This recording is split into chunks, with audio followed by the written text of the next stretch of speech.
આપણે નટુભાઈ નિર્વાણ પદને પામ્યા એ નિમિત્તનું આજનું ભજન છે। કારણ નિર્વાણ પદને કોણ પામી શકે? જેને નિર્વાણ પદની પ્રાપ્તિ કરી હોય એ નિર્વાણ પદને પામી શકે, બાકી એમના નિર્વાણ પદને પમાતું નથી।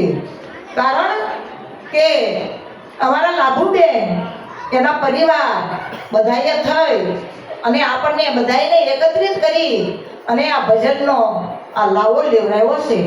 તો નટુભાઈ છે નિર્વાણ પદને પામેલા હતા। નિર્વાણી સદગુરુ નિર્વાણી એ કરાવે આત્માની ઓળખાણી। કારણ નટુભાઈએ સદગુરુ મહારાજના શરણે જઈ એને આત્માને ઓળખ્યો હતો કે ખરેખર આત્મા એવું કહેવાય શું? આત્મા શું છે એની ઓળખાણ કરી હતી। અને આત્માની જો ઓળખાણ કરી લીધી હોય તો પછી એના માથે જન્મ મરણ રહેતું નથી। જેમ મીરાબાઈએ કીધું કે આત્માને ઓળખ્યા વિના 184 ફેરા નહીં મટે, ભ્રમણાને ભાગ્યા વિના ભવના ફેરા નહીં ટળે। આ આત્માને ઓળખી લીધા જેવું છે। ખરેખર આ મનુષ્ય દેહથી આત્માની ઓળખાણ થાય છે। મનુષ્ય દેહથી પરમાત્માની પ્રાપ્તિ થાય, પણ ખરેખર આત્મા કેવો કોને એ આપને ખબર પડતી નથી। આત્મ સૌ કોઈ કહેશે, પ્રમાણ વગરની વાત ખોટી। આપ સ્વરૂપને જાણ્યા વિના વાતો કરે મોટી મોટી મારા સંતો ભાઈ, આ તો મનની ભૂલો છે મોટી મોટી। હવે ભૂલું પડ્યું છે આપણું મન, ત્યાં સુધી આત્મા પરમાત્માની પ્રાપ્તિ થતી નથી। કારણ આત્મા આપણી ભેગો છે, આપણાથી જરાય જુદો નથી, તોય આપણને એની ખબર નથી। એ આત્માને ઓળખવા માટે ઘણી હડિયા પાટી કરી હો। હમણાં બેને ગાયું કે તને મળ્યો મનુષ્ય અવતાર, હડિયું કાઢે। હરી તને નહીં મળે, કેમ કે હડિયું કાઢે પરમાત્માની પ્રાપ્તિ થાય એવું નથી। પરમાત્મા પોતાની ભેગો છે, પોતાથી જરાય જુદો નથી। પરમાત્મા ક્યાંય ખોવાયો નથી। આપણે એને ઓળખવા શેટે શેટે દોઢ કાઢીએ છીએ, પણ ખરેખર એ આપણી ભેગો જ છે। કારણ આપણે અહીંયા આવ્યા છીએ શા માટે? એક પરમાત્માનું ભજન કરવા આવ્યા છીએ। કારણ પરમાત્માનું ભજન કરવા જો આવ્યા હોય તો કોઈ એવા સદગુરુ મહારાજના શરણે જઈ અને પોતાની પ્રાપ્તિ કરી લઈ કે અમને મહારાજે કીધું હતું એમ કે 5 તત્વના દેહની અંદર હું કોણ છું, જ્યાં સુધી પોતાની ખબર નહીં પડે ત્યાં સુધી કોઈને પણ પરમાત્માની પ્રાપ્તિ થાય એવું નથી। પહેલા પોતે પોતાને ઓળખવાની જરૂર છે કે હું કોણ છું, ક્યાંથી આવ્યો છું, આ દેહ પડ્યા પછી ક્યાં જવાનું છે। નટુભાઈએ આ સદગુરુ મહારાજના શરણે જઈ અને સરનામું મેળવી લીધું હતું। એ સરનામું મેળવવાની જરૂર છે। જ્યાં સુધી સરનામું આપણે મેળવશું નહીં ત્યાં સુધી કોઈની આપણને ખબર પડશે નહીં। તો આપણે અહીંયા આવ્યા છીએ શા માટે? મુસાફરી કરવા આવ્યા। શા માટે? મુસાફરી કરવા માટે આવ્યા છીએ। મુસાફરી પૂરી થઈ જાય એટલે અહીંયા ઘડીએ ઊભા રહીએ નહીં। આપણે મહિનો 4 મહિના 6 મહિના મુસાફરી કરવા ગયા હોય તો ખરેખર આપણા ઘરે પાછું આવવું પડે। એમ નટુભાઈ અહીંયા મુસાફરી કરવા આવ્યા હતા અને આપણે બધા મુસાફરી કરવા જ આવ્યા છીએ। જ્યારે આપણે પૂરું થઈ જાય છે ને, મુસાફરી પૂરી થઈ જાય છે એટલે આપણા ઘરે આપણે જવું પડશે। નટુભાઈ એના ઘરે ગયા છો? હા, એના ઘરે ગયા છે। આપણે એનું ઘર ગોતવું પડશે। એનું ઘર ક્યાં છે, એનું સરનામું ખરેખર ક્યાં છે? એનું સરનામું કોઈ સંતોના શરણે જઈથી મળે છે કે હમ પંછી પરદેશ મુસાફરી આયે એરે સેલાની, રેવું તમારી આ નગરીમાં જબલક હે દાના પાણી। જ્યાં સુધી અંજળ હોય, આપણે કહીએ ને કે જ્યાં સુધી અંજળ હોય ત્યાં સુધી રહેવાય છે। અંજળ પૂરું થઈ જાય એટલે ઘડીએ કોઈ ઊભું રહેતું નથી। આ બધા જીવાતમાં એક લૂણાના બંધે ભેગા થયા છે અને લૂણમાંથી મુક્ત થઈ જાય એટલે ઘડીએ કોઈ ઊભું રહેતું નથી। ઊભું રહે પછી કે જીવને સ્વાસ્થ્યની સગાઈ, પછી ઘરમાં ઘડીએ ન રાખે મારા ભાઈ। ઘડીએ પછી કોઈ ઘરમાં રાખે ને, એક શ્વાસની સગાઈ છે। એટલે ગંગા સતીએ કીધું કે વીજળીના સમકારે મોતીડા પોરવો પાનબાઈ, નહીતર અચાનક અંધારા થશે. જોતરે જોતામાં દિવસો વયા જશે પાનબાઈ, 21,600 ને કાળ ખાશે. 21,600 શ્વાસા છે 24 કલાકની અંદર, અને 21,600 શ્વાસા કાળ મહારાજા ઠપાટું મારી રહ્યા છે. ક્યારે આ શ્વાસા પૂરા થઈ જાય છે એ કઈ નક્કી નથી. કારણ અલ્પ આયુષ્ય ઝડપી યુગ છે. આ યુગ ક્યારે પૂરો થઈ જાય કઈ નક્કી નથી. માટે પરમાત્માનું ભજન કરી લીધા જેવું છે. જો પરમાત્માનું ભજન કરી લીધું છે તો આપણે પરમાત્માના પદને પામીએ છીએ. એટલે સંતો કહે છે કે અંતમતા સ્વગતા, અંતિમ સમયે જો પરમાત્મામાં સુરતા હોય, ક્યારે હોય કે કાયમ ભજન કર્યું હોય તો અંતિમ સમયે પરમાત્મામાં સુરતા હોય. અમારા નટુભાઈની સુરતા અંતિમ સમય સુધી ગુરુ મહારાજના શરણમાં હતી, ગુરુ મહારાજના પદમાં હતી. અને ગુરુ મહારાજના પદને પામી ગયા તો અંતિમ સમય એક પરમાત્માના પદની અંદર સુરતા આપણી રહેવી પડે. એટલે પરમાત્માનું ભજન આખી જિંદગી કરવું પડે છે. અને તુલસીદાસ મહાત્માએ પણ કીધું કે એક ઘડી આદિ મેં પુનિયાદ, તુલસી સંગત સંત કી કટે કોટી અપરાધ. એક ઘડી નહીં તો આધી ઘડી નહીં તો 5 મિનિટ પણ પરમાત્માનું ભજન કરવું, પરમાત્માના ગુણગાન ગાવા. પરમાત્મા એવું છે શું એનો વિચાર કરવો. જેવી રીતે ગીતામાં કૃષ્ણ પરમાત્માએ કીધું, હે અર્જુન વિચારમ પરમ જ્ઞાનમ. જો તું પરમ જ્ઞાનની પ્રાપ્તિ થાય પછી તું એનો વિચાર કર કે હું કોણ છું, ક્યાંથી આવ્યો છું, અને ક્યાં જવાનું છે. હમણે દેવસનભાઈએ ભજન ગાયું કે ઘટો ઘટમાં જળ ચેતનમાં જુગતીથી જોવા મળે. તું જેવો કોઈની જગમાં ભલે ખલક ખોળી વળે. જગતને ખરી ખબરું કેદી મળે. આ જગતને ખરી ખબરું કેદી મળશે કે આ ઘટો ઘટની અંદર પરમાત્મા બિરાજી રહ્યો છે અને આપણે એને બહાર બનતી થઈ. ઘટો ઘટની અંદર જળ ચેતનની અંદર બધાયની અંદર પરમાત્મા સભર કર્યો છે. જેમ ગીતામાં કૃષ્ણ પરમાત્મા અર્જુનને કહે છે કે હે અર્જુન, હું અણુમાં મારો વાસ છે. કોની અણી મૂકે એટલી જગ્યા આપણા મારા વગરની ખાલી નથી. તો આપણે હાડાતને હાથનો દેહ છે. આપણામાં પરમાત્મા હોય કે ન હોય? આપણે કોઈ દી એનો વિચાર કર્યો કે પરમાત્મા કઈ રીતે છે? એ અણુમાં વાસ છે તો કઈ રીતે પરમાત્માનો અણુમાં વાસ છે કે પરમાત્મા વગરની કોઈ જગ્યા ખાલી નથી. ઘટો ઘટની અંદર છે, જડમાં છે અને ચેતનમાં પરમાત્મા સભર ભર્યો વસેવ્યો છે. એની વગરનો ખૂણોય ખાલી નથી. જબરદાન કહે જગદીશ વિના ખૂણોય ખાલી ન મળે. એક ખૂણોય ખાલી જગદીશ વિનાનો નથી. અને પણ એની આપણને ઓળખાણ થતી નથી. કેમ થતી નથી? કે કોઈ એવા સમર્થ ગુરુના શરણે ગયા નથી. ગુરુ મહારાજના શરણે જવું પડે. ગુરુ મહારાજના શરણે જઈ સર્વસ્વ કુરબાન કરવું પડે. એમના કઈ મળતું નથી. મળે કાંઈ એકદમ મળે નહીં. આપણે એક બાકસ લેવા જવું હોય તો એનો રૂપિયો કિંમત ચૂકવવી પડે. તો આ પરમાત્માના પદ સુધી પહોંચવું છે તો ત્યાં શું આપણે કિંમત ચૂકવશું? સંતો કહે છે અને ગંગા સતી એનો પુરાવો પૂરે છે કે તન મન ધન જેને ગુરુજીને જરત્યા ને ધનને નિધારી નારને નાર્યો રે. કઈ આપવું જ પડે ને. આપ્યા વગર શું પામશો? કઈ ગયા દાસ કબીર તો ગુરુ મહારાજને શરણે જઈ કઈક અર્પણ કરવું પડે. કારણ શું અર્પણ કરવું પડે? ગુરુ મહારાજ પૈસા ટકાના ભૂખ્યા નથી. ગુરુ મહારાજ એક ભાવના ભૂખ્યા છે, પ્રેમના ભૂખ્યા છે. વાલો મારો પ્રેમને વશ થયા રાજી. એમાં શું કરે? પંડિતને કાળજી. આ પરમાત્મા ગુરુ મહારાજ એક પ્રેમને વશ થાય એવા છે. તો એની પાસે ભાવ ને પ્રેમ લઈને જાય તો ગુરુ મહારાજ આપણને પરમાત્માની ઓળખાણ આપણા ભેગી કરાવે. પરમાત્મા ક્યાંય ખોવાઈ ગયો નથી. એ પરમાત્માની ઓળખાણ કરવાની છે.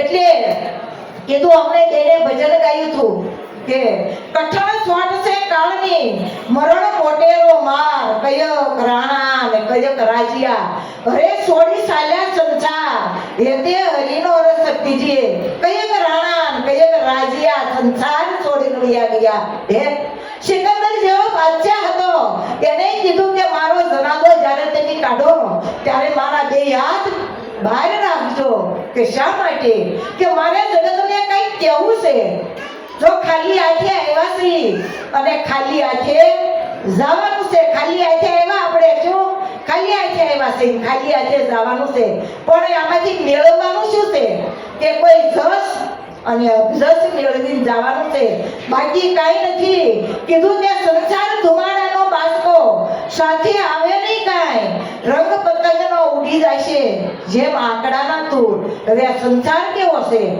એક ધુમાડાના બાસકા જેવો છે ધુમાડા પકડવા જઈએ તો કોઈ દે હાથમાં આવે એમ સંસાર કોઈ દે હાથમાં આવ્યો નથી આવવાનો નથી આ ધુમાડાના બાસકા જેવો છે રંગ પતંગનો ઉડી જાય છે હવે પતંગ કઈ આ પતંગ છે હો આ બધી પતંગ છે પાંચ તત્વની હે આકાશ વાયુ જળ તેજ અને પૃથ્વી આ રંગ પતંગનો ઉડી જાય છે જેમ આંકડાના તૂર હવે આંકડાના તૂર ઉડી જાય ને હે ઈ રૂના પોલ કરતા જીરા હોય હો તરત તમે આંકડાને આમ કરીને નવલાને ફોડો તરત એના આંકડાના તૂર ઉડીને ક્યાંય યાદ હાથમાં આવે નહીં એમ આપણને આ સંસાર કોઈ જે હાથમાં આવવાનો નથી આ સંસાર સાગર મહાજન ભર્યો એમાં કોઈ હરિજન હંસ વાણ હંકારે પકડ કરી લો માલની પુરુષની તો બેડલી પારી ઉતારે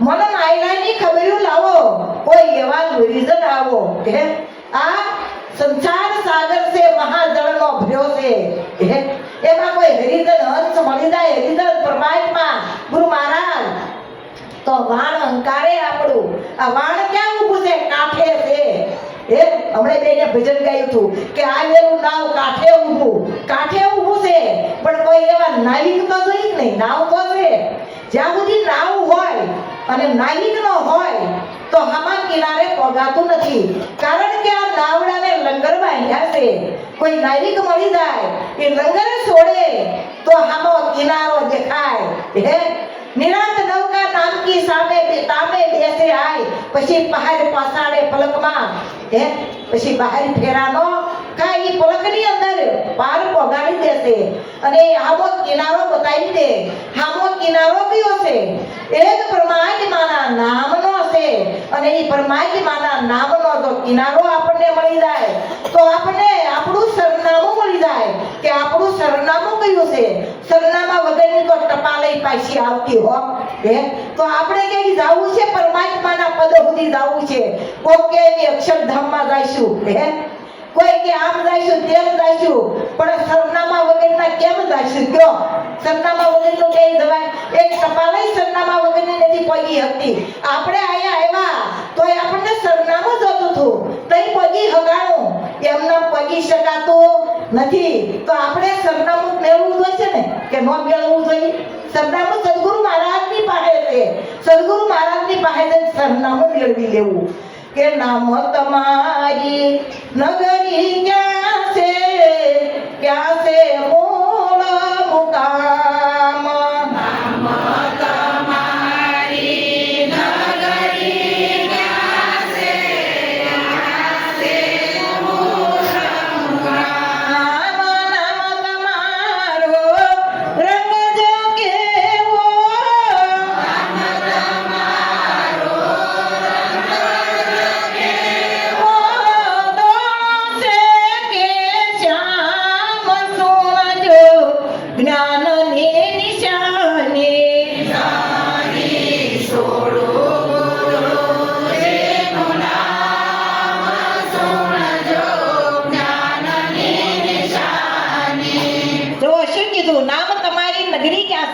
આપણે આપણી નગરીની તો આપણને ખબર હોવી જોઈએ ને નામ તમારી નગરી ક્યાં છે મૂળ મુકામ તમારું મૂળ મુકામ ક્યાં છે તમારું સરનામું ક્યાં છે મૂળ મુકામ નામ તમારો રંગ કેવો ધોળો છે કે શ્યામ સુણજો જ્ઞાનની નિશાની નહીં છોડું ગુરુજીનું નામ સુણજો જ્ઞાનની નિશાની, કારણ બધાયની માથે ગુરુ હતા. એને કીધું છે કે હું નહીં છોડું ગુરુજીનું નામ.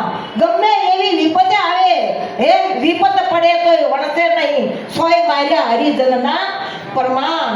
સંત સંગ્રામે રહ્યા પગ ખોડી, વિપત પડી પણ બંદગી નો છોડી રામ. હે આ સંત સંગ્રામે પગ ખોડી રહ્યા અમારા નટુને એને છોડ્યું નથી. પરમાત્માના નામની તેને યાદી જરાય છોડી નથી. એટલે કીધું નામ તમારી નગરી ક્યાં છે, ક્યાં છે તમારું મૂળ મુકામ, નામ તમારો રંગ કેવો, ધોળો છે કે શ્યામ.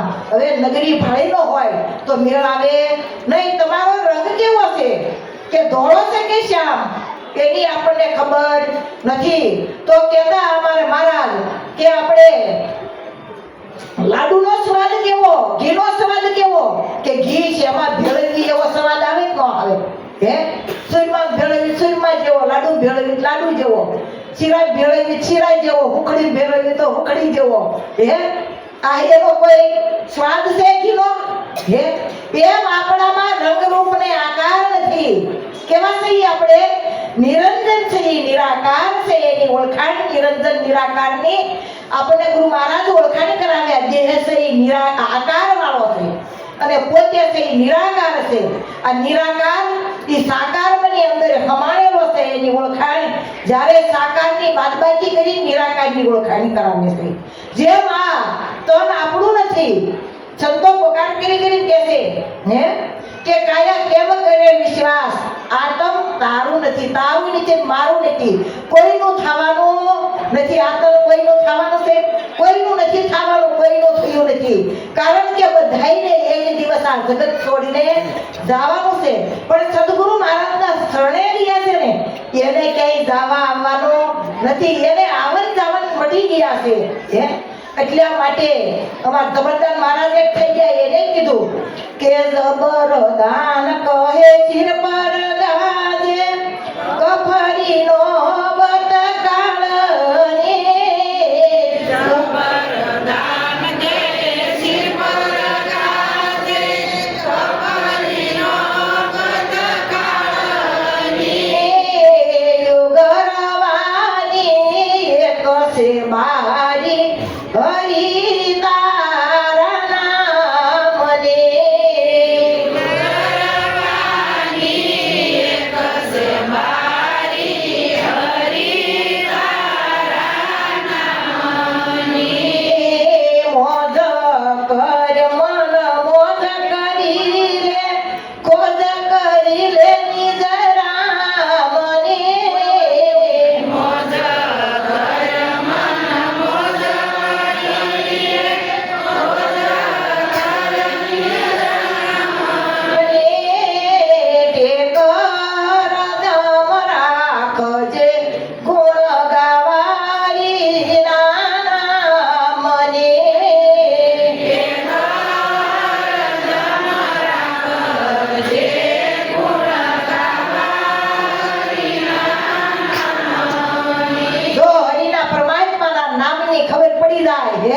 તો રામની ઓળખાણ થઈ જાય, કૃષ્ણની, સ્વામિનારાયણ ભગવાનની, રામાપીર જે કઈ મહાદેવ માતાજીના ભજન કરતા હોય એ બધાની ઓળખાણ થઈ જાય. હે ઘણાય રામ રામ કરી પણ રામની ખબર નથી. ખબર છે હે રામા અવતાર પહેલા જે વાલિય ઉડારાએ 7 કરોડ રામાયણની રચના કરી રામ અવતાર પહેલા હો, તો ઈ રામ કયા હોય છે? કયો રામ અવતાર પહેલા રામાયણની રચના કરી ને 7 કરોડ, તો એ રામ કયા હોય છે?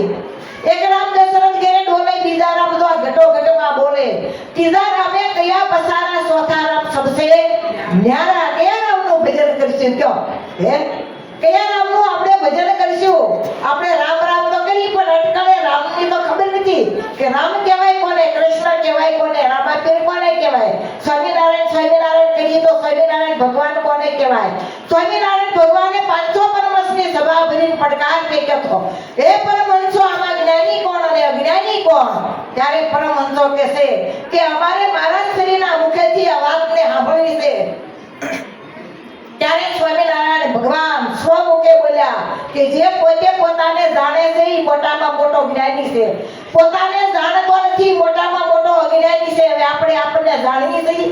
હે તો આપણે જાણતા હોય તો જ્ઞાની, ન જાણતા હોય તો અજ્ઞાની. સ્વામિનારાયણ ભગવાન એના એના મુખેથી આ કહી રહ્યા છે. કીધું છે કે નથી કીધું? તો આપણને પોતાને એ જ જાણવાનું છે કે હું કોણ છું, ક્યાંથી આવ્યો છું, હે, અને મારે આ દેહ તોડ્યા પછી ક્યાં જવાનું છે. એટલું સરનામું સદગુરુ મહારાજના શરણે જઈ અને મેળવવાનું છે. સદગુરુ મહારાજ